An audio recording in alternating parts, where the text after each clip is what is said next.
Hello बच्चों, कैसे हैं आप। उम्मीद है कि आप ठीक होंगे और अपनी पढ़ाई अच्छे से कर रहे होंगे। आज इस वीडियो में मैं आपके लिए लाया हूँ क्लास 12th केमिस्ट्री के चैप्टर 1 का एक बहुत ही important topic, abnormal colligative properties, जिसको हम अपसामान्य अणुसंख्यीय गुणधर्म कहते हैं। देखिए बच्चों, कुछ विलेय पदार्थ ऐसे होते हैं जो विलयन में वियोजित हो जाते हैं, डिसोसिएटेड, या संगुणित हो जाते हैं, एसोसिएटेड। मतलब क्या हुआ बच्चों कि जब हम विलेय पदार्थ को विलयन में लेकर जाते हैं तो उस विलेय पदार्थ का वियोजन हो जाता है, अर्थात वो टूटकर आयनों में परिवर्तित हो जाता है। या ऐसा भी हो सकता है कि विलेय के कुछ अणु आपस में मिलकर एक अणु की तरह व्यवहार करने लगते हैं। वियोजन का अर्थ है विलेय का अपने आयनों में टूट जाना। संगुणन का अर्थ है कुछ अणुओं का एक साथ मिलकर एक अणु की तरह व्यवहार करने लगना। इस कारण विलयन में विलेय के कणों की संख्या विलेय के सूत्र द्वारा सुझाई गई संख्या से भिन्न हो जाने के कारण उनके अणुसंख्यीय गुणधर्मों के मान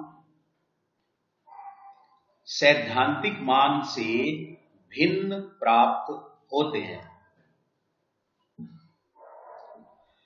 देखो बच्चों, मैंने आपको बताया एक विशेष परिस्थिति के बारे में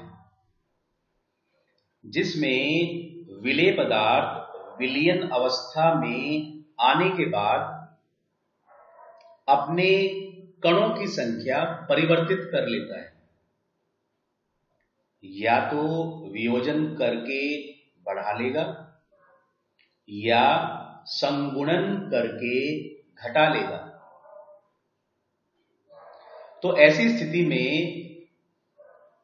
अणुसंख्यीय गुणधर्मों के मान सैद्धांतिक मान से भिन्न प्राप्त होते हैं।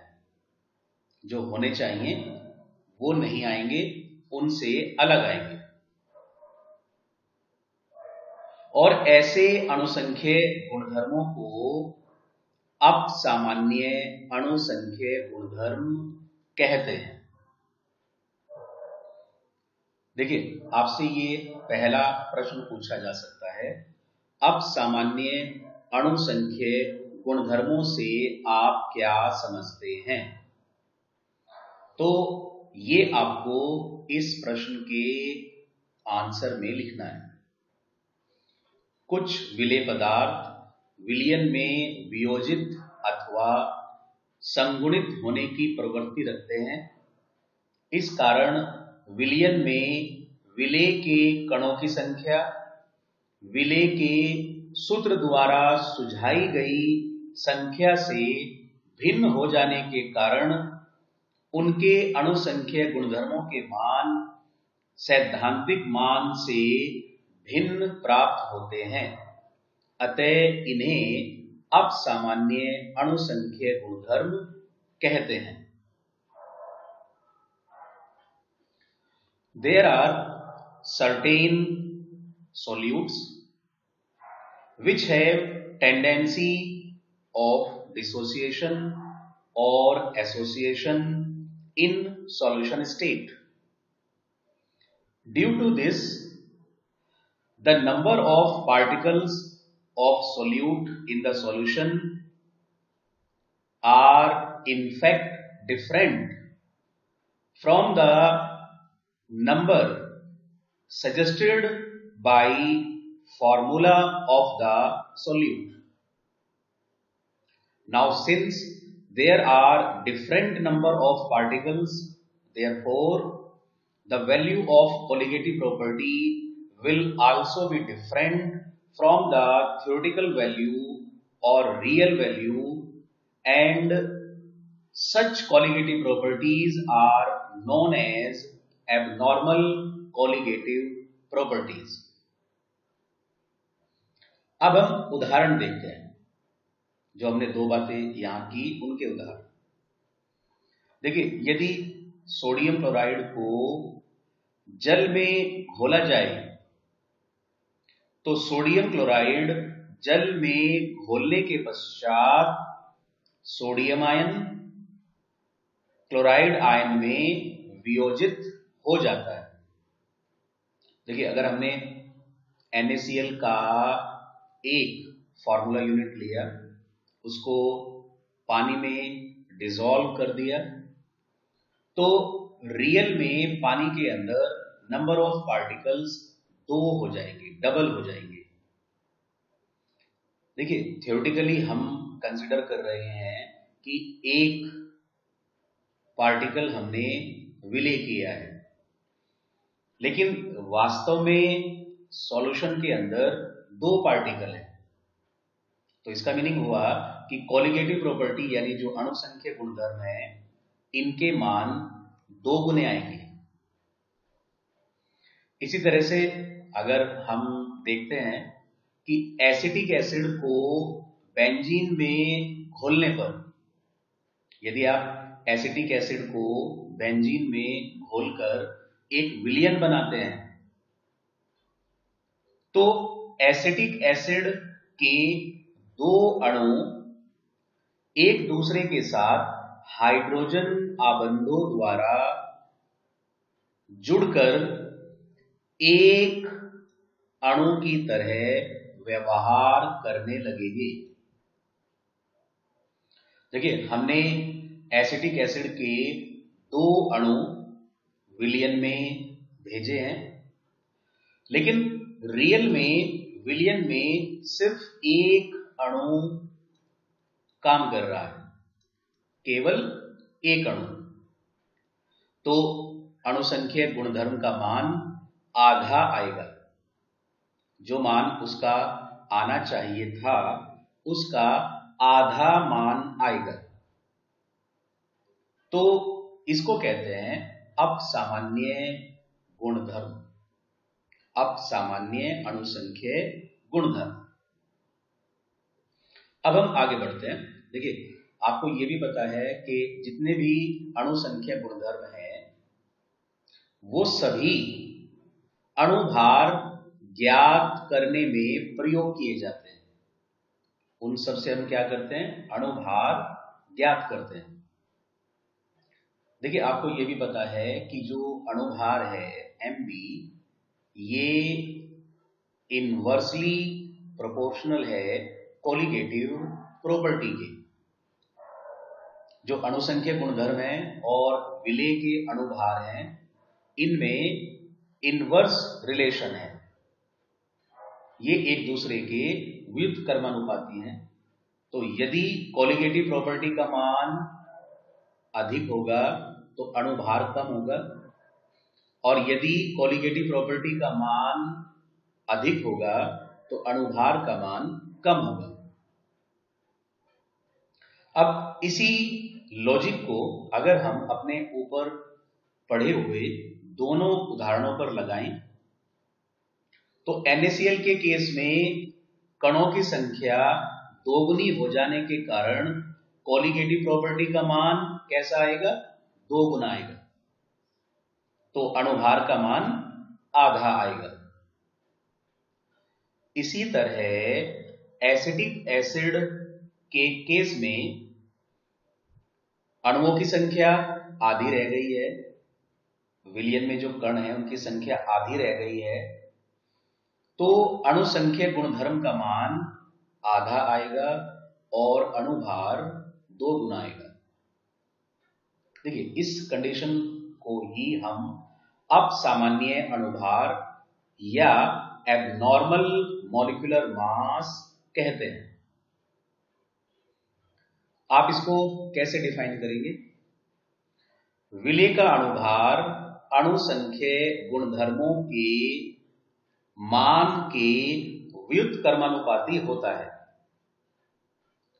वियोजित अथवा संगुणित होने वाले विलेय का अणुभार अणुसंख्य गुणधर्म विधियों से ज्ञात करने पर यह वास्तविक मान से कम या अधिक आता है। इसे अपसामान्य अणुभार कहते हैं। We know the molecular mass of a solute is inversely proportional to the value of colligative properties. In case of dissociation or association of solute, if we calculated the molecular mass by means of colligative properties methods, the value will come either low or high than the real value, and this is known as abnormal molecular mass. देखो बच्चों, मैंने आपको 2 बातें अभी तक बताई। एक अपसामान्य अणुसंख्य गुणधर्म, दूसरा अपसामान्य अणुभार। ये दोनों ही बोर्ड परीक्षाओं के लिए इंपॉर्टेंट हैं। अक्सर इनमें से कुछ न कुछ पूछ लिया जाता है। चलिए अब हम आगे बढ़ते हैं। वेन हॉफ गुणक या वेन हॉफ फैक्टर। देखिए, ये भी एक बहुत ही इंटरेस्टिंग टॉपिक है, वेन हॉफ गुणक या वेन हॉफ फैक्टर। देखिए, अभी तक हमने इस चैप्टर में 2 केस पढ़े। पहला केस जब विलेय पदार्थ न तो वियोजित होता है ना ही संगुणित होता है और विलयन अवस्था में वैसा ही रहता है जैसा कि आपने प्रयोग किया था। दूसरा केस ये है कि विलयन अवस्था में आने के बाद विलेय या तो संगुणित हो जाता है या वियोजित हो जाता है। हमने ये भी देखा कि दोनों केसेस में अणुभार में भारी अंतर है। इस अंतर को करेक्ट करने के लिए वेन हॉफ गुणक या वेन हॉफ फैक्टर सजेस्ट किया गया। देखिए, आप इसको कैसे परिभाषित कर सकते हैं, इसकी क्या परिभाषा है? अणुसंख्य गुणधर्म के प्रेक्षित मान ऑब्जर्व्ड वैल्यू तथा परिकलित मान कैलकुलेटेड वैल्यू के अनुपात को वान हॉफ गुणक कहते हैं। देखिए, जो कॉलिगेटिव प्रॉपर्टी है उसका मान आप 2 तरह से निकाल सकते हैं। या तो आप जो प्रयोग हैं उनसे जो मान आपको प्राप्त होगा, या फिर जो सूत्र है आप उसकी सहायता से भी वो मान ज्ञात कर सकते हैं। या तो आप प्रयोग करिए, जैसे प्रासरण दाब के लिए हम बर्कले-हार्टले मेथड प्रयोग करते हैं, या बॉइलिंग पॉइंट के लिए हम बेकमैन एपरेटस का यूज करते हैं। तो एक तो हमें प्रयोगों द्वारा मान मिलेगा और एक हमें फार्मूले से मान मिलेगा। अगर हम इन दोनों का अनुपात ज्ञात कर लेते हैं तो हम कहेंगे कि ये अनुपात वान हॉफ गुणक आई है। इसी फैक्टर को एक और विधि से आप परिभाषित कर सकते हैं।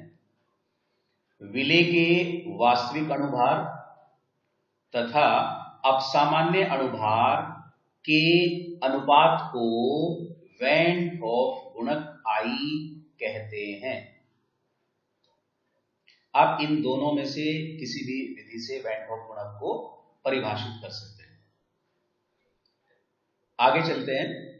जो नेक्स्ट हमारे पास बात है, वान होफ गुणक के प्रयोग से अणु संख्यीय गुणधर्मों के द्वारा वियोजित अथवा संगुणित होने वाले विलय के कारण उत्पन्न असामान्यता को समाप्त किया जा सकता है।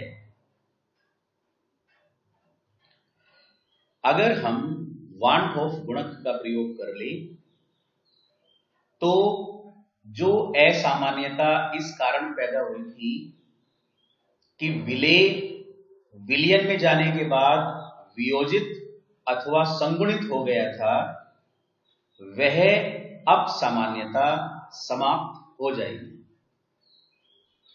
इसके लिए हमें क्या करना पड़ेगा बच्चों? जो सूत्र हमने कोलिगेटिव प्रॉपर्टीज के पढ़े थे, उन सब में हमें आई वैन होफ गुणक से गुणा करनी पड़ेगी। कैसे? चलिए देखते हैं। वाष्प दाब में आपेक्षिक अवनमन का सूत्र हमने पढ़ा था, P note minus P upon P note is equal काई बी। लेकिन अब हम इस सूत्र को बना देंगे P note minus P upon P note is equal I into काई बी। और ये तो आपको पता ही है कि I क्या है। I यहां वैन होफ गुणक है। इसी तरह हमने क्वथनांक में उन्नयन डेल्टा टीवी को केबी इंटू एम के इक्वल पढ़ा था। Delta TV equal KB into M. तो अब हम इसको कह सकते हैं delta TB is equal I into KB into M. और ये आपको पता ही है कि आई क्या है? वैन होफ गुणक। इसी प्रकार हिमांक में अवनमन को अब हम कहेंगे delta TF is equal I into K F into M. और प्रासरण दाब को हम कहेंगे pi is equal I into C R T. तो क्या आपको बात समझ में आई बच्चों कि यदि विलेय पदार्थ वियोजित अथवा संगुणित होने वाला हो तो कोलिगेटिव प्रॉपर्टीज के सूत्र अब इस प्रकार बदल जाएंगे। ठीक है ना? ये बात आपको समझ में आई? चलिए अब हम आगे बढ़ते हैं। ये भी एक इंपॉर्टेंट बात है। आपसे कभी कभी सिंपली यही पूछ लिया जाता है कि अगर विलेय पदार्थ अवियोजित व असंगुणित होने वाला है तो वैन होफ गुणक का मान क्या होगा? देखो बच्चों, यदि विलेय पदार्थ अवियोजित है अर्थात विद्युत अनअपघट्य है, असंगुणित है, तो I का मान हमेशा 1 के बराबर आएगा। I हमेशा 1 के बराबर आएगा। तो आप ये समझ लेना कि यदि I का मान 1 है तो इसका अर्थ होगा कि विलयन में उपस्थित विलेय पदार्थ न तो वियोजित होता है और न ही उसमें संगुणन होता है। ठीक है ना? लेकिन क्या हो अगर वो वियोजित होता हो, यानी अगर उसका डिसोसिएशन होता हो, तो I का मान 1 से बड़ा होगा। अगर विलेय पदार्थ विलयन में वियोजित हो जाता है तो I का मान 1 से बड़ा होगा। और अगर संगुणित या उसमें संगुणन होता है तो I का मान 1 से छोटा होगा। देखिए, ये इंपॉर्टेंट बात है, आपको पता होनी चाहिए कि वियोजन के लिए I का मान 1 से बड़ा आएगा, संगुणन के लिए I का मान 1 से छोटा आएगा, और यदि विलेय पदार्थ साधारण है, ना वियोजित होता है ना संगुणित होता है, तो I का मान 1 के बराबर होगा। बात समझ रहे हैं ना आप? चलिए फिर हम आगे बढ़ते हैं कि यदि हमें I का मान ज्ञात करना हो। अब देखो बच्चों, ये एक बहुत ही इंपॉर्टेंट बात आ गई है, अब आप इस पे पूरा ध्यान देना, नहीं तो आप जो आंकिक प्रश्न है उसमें गोता खा जाएंगे, वो आपसे होंगे नहीं। तो देखिए, यदि विलेय पदार्थ वियोजित हो जाता है तो हम इसमें I की गणना कैसे करेंगे? आपको ये सूत्र याद करना होगा, I is equal 1 plus n-1 alpha. I is equal 1 plus n-1 alpha. ये सूत्र प्रयोग होगा I का मान ज्ञात करने के लिए। अब देखिए, यहां एल्फा क्या है? यहां एल्फा है वियोजन की मात्रा, डिग्री ऑफ डिसोसिएशन। और इसको कैसे ज्ञात करते हैं? आप परसेंट डिसोसिएशन ऑफ सॉल्यूट को 100 से डिवाइड कर दीजिए। आपको प्रश्न में जितने परसेंट का वियोजन बताया गया है, आप उसे 100 से डिवाइड कर दीजिए, तो आपको एल्फा का मान मिल जाएगा। अब बहुत ही इंपॉर्टेंट बात है n। ये n क्या है? n होता है विलेय के प्रतिसूत्र के वियोजन से उत्पन्न हुए आयनों की संख्या। जब आप विलेय को विलयन में डाल देंगे, विलयन उसका बना देंगे, तो उसके एक फॉर्मूला यूनिट यानी एक प्रतिसूत्र से जितने आयन उत्पन्न होंगे उस संख्या को n कहते हैं। और यहां आपको जरूर ध्यान देना है कि ये जो n का मान है यही आपसे गड़बड़ करा देगा। मैं आपको कुछ उदाहरण लेकर इस बात को समझाता हूं। यदि विलेय पदार्थ NaCl है, जब आप इसको विलेय कर देंगे तो ये Na पॉजिटिव और Cl नेगेटिव आयंस में टूट जाएगा। तो कुल कितने आयन बने? 1 और 1 2। तो n का मान होगा 2। कुछ बात आपने पकड़ी होगी। देखिए, n का मान आपको फार्मूले से ही पता लग जाएगा। फार्मूला यूनिट जितने आयंस सजेस्ट करता है वही n की वैल्यू है। जैसे आप MgCl2 को देखिए, जब आप इसको विलेय करते हैं तो एक Mg डाई पॉजिटिव आयन बनेगा और 2 Cl नेगेटिव आयन बनेंगे। तो कुल कितने आयन हुए? 1 और 2 3। तो n की वैल्यू कितनी होगी? 3।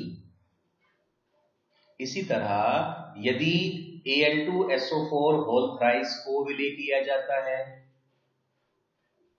तो देखिए, 2 तो बनेंगे एल्यूमिनियम आयन और 3 बनेंगे सल्फेट आयन। 2 तो बनेंगे एल्यूमिनियम आयन और 3 बनेंगे सल्फेट आयन। तो आयनों की कुल संख्या कितनी हुई? 5। तो n की वैल्यू कितनी होगी? 5। ठीक है ना? अब ये देखिए, ये एक अच्छा एग्जाम्पल है, नॉर्मली हम इसको एग्जाम में पूछ लेते हैं। अब ये जो विलेय आपको दिया गया है, ये विलेय एक संकुल लवण है। क्या है ये विलेय? एक संकुल कॉम्प्लेक्स कंपाउंड है या कॉम्प्लेक्स सॉल्ट है। इसको हम आगे उपसह संयोजन वाले चैप्टर में पढ़ेंगे। तो आपको ध्यान रखना है बच्चों कि किसी संकुल लवण में जो हिस्सा ब्रैकेट के अंदर, स्क्वायर ब्रैकेट के अंदर बंद रहता है, वो हमेशा एक आयन होगा। वो हमेशा एक आयन होगा, चाहे वो आपको कुछ भी दिखाई दे रहा हो, लेकिन ये पूरा का पूरा एक आयन होगा। तो देखिए, जब हम पोटेशियम फेरोसाइनाइड को विलय करते हैं तो हमें एक तो मिला कॉम्प्लेक्स आयन, ये पूरा का पूरा जो स्क्वायर ब्रैकेट के अंदर बंद है, ये पूरा का पूरा एक आयन होगा, वन आयन, ठीक है ना। और 4 हमें मिलेंगे के पॉजिटिव आयन। तो नंबर ऑफ आयन्स कुल कितना हुआ, 4 + 1 = 5। तो देखो बच्चों, जब हम n का मान निकालेंगे तो ध्यान से निकालेंगे कि कितने आयन्स बने हुए हैं, उसी के हिसाब से हमें निकालना है, नहीं तो हमारा जो न्यूमेरिकल प्रश्न है वो गलत हो जाएगा।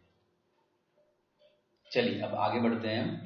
अगर हमारे पास विलेय संगुणित हो जाता है, यानी विलेय के कुछ अणु आपस में मिलकर एक अणु की तरह से व्यवहार करने लगते हैं, तो हम क्या करेंगे, हम कहेंगे कि I होगा 1 - x + x/n। आपको ये सूत्र याद करना होगा, I 1 - x + x/n। अब यहां x क्या है, जैसे वहां अल्फा क्या था, वियोजन की मात्रा, यहां x क्या होगा, संगुणन की मात्रा, यानी कितने प्रतिशत संगुणन हुआ है। तो संगुणन की मात्रा को भी आप वैसे ही निकालेंगे जैसे आपने वियोजन की मात्रा को निकाला था, यानी परसेंटेज संगुणन अपॉन 100। आपको जितने प्रतिशत संगुणन बताया जाएगा, आपको उसको डिवाइड करना है 100 से, तो आपको x की वैल्यू मिल जाएगी। अब यहां n क्या है, देखिए वहां n कुछ अलग था, यहां n कुछ अलग है।